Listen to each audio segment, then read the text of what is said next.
नमस्कार दोस्तों, मैं सुरेंद्र सिंह रावत और मैं अपने YouTube channel target with Surendra पर आपका हार्दिक स्वागत और हार्दिक अभिनंदन करता हूं।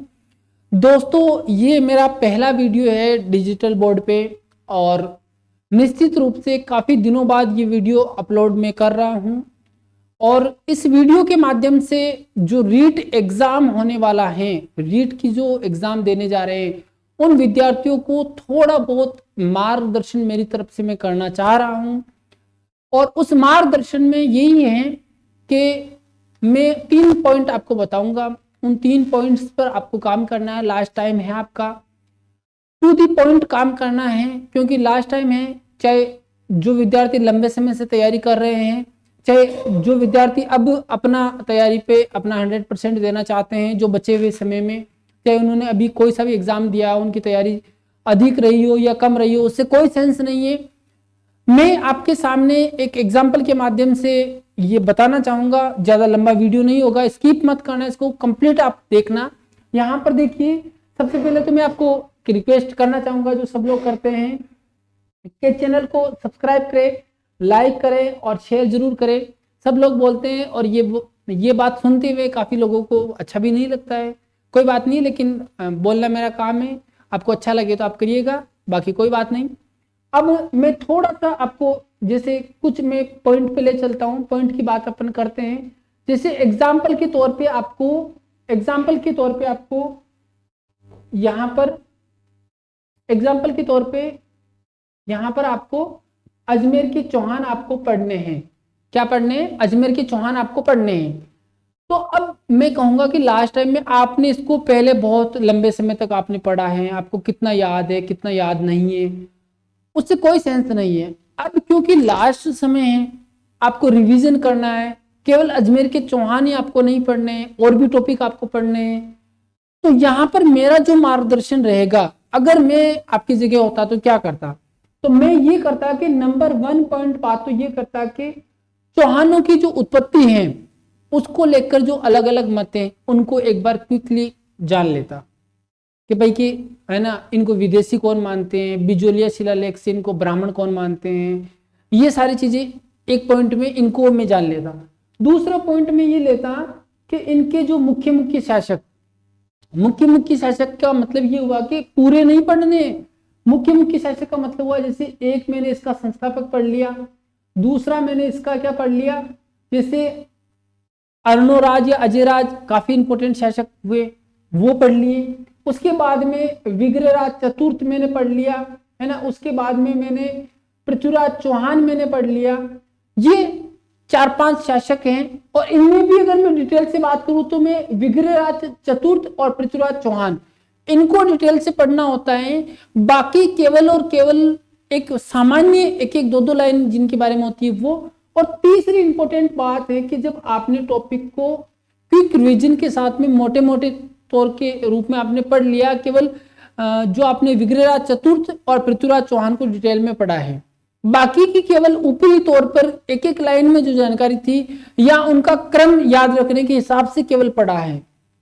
और लास्ट तीसरा में आपको जो टिप्स देना चाहूंगा वो कि जब सारा टॉपिक आपने कंप्लीट पढ़ लिया, तो उसके बाद में जो उसके महत्वपूर्ण क्वेश्चन, चाहे वो कर्मचारी चयन आयोग बोर्ड की जो एग्जाम हुए उसमें पूछे गए हैं, चाहे आपके आरपीएससी में पूछे गए हैं, अजमेर के चौहानों से अगर कोई भी प्रश्न आया हुआ है, तो उसका आप पढ़िए, उसका 360 डिग्री एनालिसिस कीजिए, और उसके बाद में ये तय कीजिए कि इसमें सबसे महत्वपूर्ण चीजें क्या होती है। कई बार क्वेश्चन रिपीट हो जाता है, हल्का फुल्का उसमें चेंजेस किया जाता है, ऑप्शन चेंज कर देते हैं। एग्जामिनर क्या करता है, क्वेश्चन की लैंग्वेज थोड़ी सी घुमा देता है, इससे ज्यादा कोई बड़ा फर्क नहीं होता है। तो अगर आप ये कर लेते हैं कि चौहानों की उत्पत्ति जान लेते हैं, महत्वपूर्ण शासक हुए, उनके केवल नामकरण से आपको पता होना चाहिए, संस्थापक से लेकर लास्ट तक, और उनमें महत्वपूर्ण शासक जैसे उदाहरण के तौर पर अगर मैं अजमेर के चौहानों की बात करूं तो अजयराज, अर्णोराज, पृथ्वीराज चौहान, बिसलदेव और पृथ्वीराज चौहान, ये आपके महत्वपूर्ण शासक हो गए। इनमें से भी अगर आप अगर कहें कि और भी समय नहीं है, तो केवल आप विग्रहराज चतुर्थ, जिसको हम बिसलदेव बोलते हैं, और पृथ्वीराज चौहान, इनको अगर आप पढ़ लेंगे तो 100% जो आपका क्वेश्चन है वो यहां से सही हो जाएगा।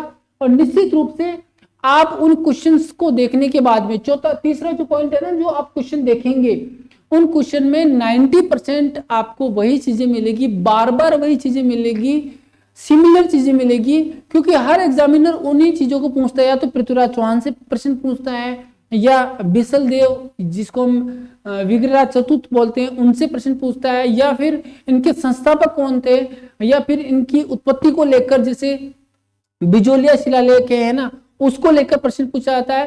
तो इस तरह से अगर आप तैयारी कर लेते हैं लास्ट मोमेंट पे, यानी ये केवल और केवल जो चीज मैंने बताई है ना, ये केवल और केवल में अगर लंबे से लंबा खींचू ना तो 15 मिनट की काम है। ये 15 मिनट में आप इसको काम खत्म कर सकते हैं। इनकी उत्पत्ति, उसके बाद में महत्वपूर्ण शासक कौन कौन हुए वो, और उन महत्वपूर्ण में भी जैसे बिसल देव और आपने पढ़ लिया विग्रहराज चतुर्थ और पृथ्वीराज चौहान, ये मेन 2 शासक देख लिए। बाकी के बारे में आपने केवल जानना है कि ये नंबर से ये शासक हुए। तीसरे नंबर पर आपने इनके पुराने पेपर में जो क्वेश्चन आए हुए हैं वो देख लिए, तो उससे आइडिया लग जाएगा कि किस तरह के एग्जामिनर प्रश्न पूछता है, और इस टॉपिक में मैंने जो पढ़ा है वो क्या सही पढ़ा है, क्या कोई छूट रही है चीज तो उसको रिकवर कर लूं। तो ये महत्वपूर्ण सार था मेरी बात को बताने का।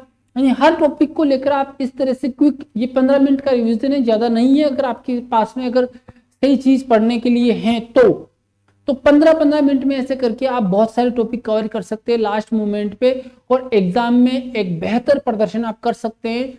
और आप अपना 100% दे, कभी ये नहीं सोचें कि मेरा सिलेक्शन होगा या नहीं होगा, क्योंकि अगर आप चाहते हैं कि आपका होगा तो आपके पास में केवल एक ही विकल्प है, वो है आप अपना 100% दें।